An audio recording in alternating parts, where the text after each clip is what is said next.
Brian was very outgoing.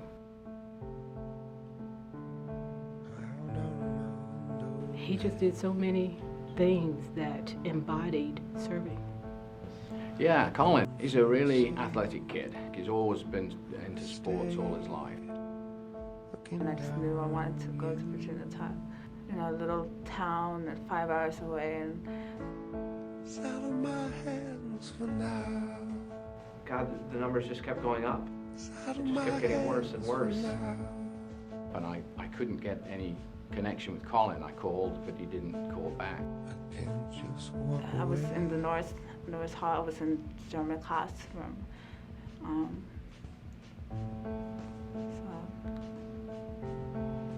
Be nice to walk away, but I don't feel safe. And a few minutes later, she came on and said that Colin had been shot. All the way up. worst thing that can happen, you know, someone coming in the room with, you It's know, out of my hands How did for we now. get to the place where our kid who was sitting in a classroom doing ordinary college work suddenly was in hospital with gunshot wounds? Already.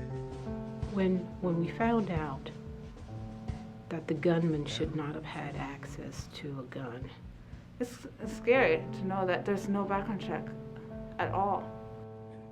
That information should have been in the Brady background check system, and he should not have been able to buy a gun. When I was in the hospital with Colin was that conviction that I was going to do whatever I could. And we're in a situation now where 30,000 people are dying a year because of guns. Now I find a star rise. You know, I'm tired of this.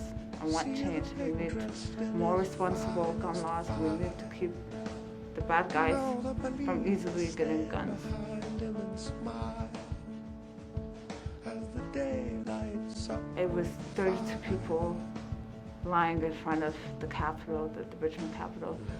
And to see that it meant so much for me to see that. There's no question that there's been a change since Virginia Tech, and I think it's largely due because of the work of these victims and survivors. The first step now that needs to be done is close the gun show loophole. So if Virginia is able to close the gun show loophole, that will be a huge boost to other states. And the victims of Virginia Tech tragedy are trying to make that happen. And I think they'll be successful, and I think it will have a ripple effect across the country.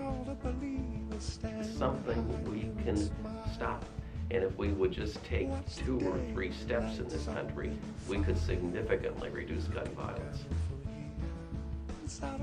If I do it, if I can get one other person to do it, and we all make an effort, I think we can make a change. I believe it. Ryan would be here today.